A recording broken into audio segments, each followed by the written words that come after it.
காவேரி மாதிரி ஒரு அடிமுட்டால சீரியல்களில் பார்க்க முடியுமா அப்படிங்கிற ஒரு கேள்வி வர அளவுக்கு ஆயிடுச்சு. இத்தனைக்கும் இதே காவேரியை தான் நம்ம வந்து தலையில் தூக்கி வச்சு கொண்டாடுற அளவுக்கு தைரியமான பொண்ணு, சூப்பரான பொண்ணு, அறிவான பொண்ணு, அழகான பொண்ணு, அன்பான பொண்ணுன்னு பல பொண்ணுன்னு சொல்லிட்டு வந்து பல தடவை வந்து பாராட்டின ஒரு கேரக்டர். அந்த கேரக்டரே வந்து ஒரு மாதிரி ரெஃப்ரெஷிங்காக இருக்குலாம் சொல்லியிருக்கோம். தைரியமாக பேசுறது என்ன, ஒரு விஷயத்தை வந்து டக்குன்னு நக்கல் என்ன, கிண்டல் என்ன, நையாண்டி என்னன்னு சூப்பராக வந்து இருக்கும் ஒரு கேரக்டர். இப்போ என்ன ஆச்சுன்னு தெரியலங்கிறது நமக்கு தெரியும். என்னன்னா வந்து கதையை இழுக்கணும், எப்படி கொண்டு போகிறதுன்னு தெரியல அப்படிங்கிறதுக்காக வந்து கொஞ்சம் கூட கிரியேட்டிவிட்டி அப்படிங்கிறதோ இல்லை வந்து கொஞ்சம் கூட வந்து புதுசாக ஒரு விஷயத்தை பண்ணுவோம்னா எல்லாமே எதையாச்சும் பண்ணுவோம் தேவைன்னு. இந்த அதான் நம்ம ஏற்கனவே பல தடவை சொன்னதான், வேண்டா விருப்ப பிள்ளை பித்து காண்டா பிறகு பேர் வச்சாங்கிற கதையாக தான் இப்போ போயிட்டு இருக்கு இந்த சீரியல்.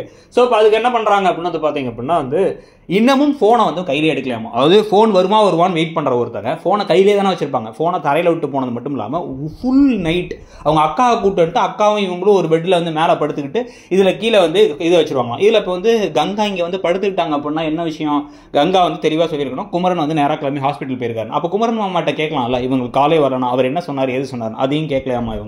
இவங்க ராத்திரி ஃபுல்லாக விட்டுருவாங்களாமா, ஃபோனை கீழே டைனிங் டேபிளே விட்டு போயிடுவாங்களாமா. அதை எடுத்து இவங்க வந்து கால் ஹிஸ்ட்ரியிலேருந்து டெலிட் பண்ணி விட்டுருவாங்களாமா. ராகினி நம்ம காதில் எதுவும் பூ சுற்றி இருக்கா அப்படின்னு பார்த்தா என் காதெல்லாம் எதுவும் பூ இல்லை.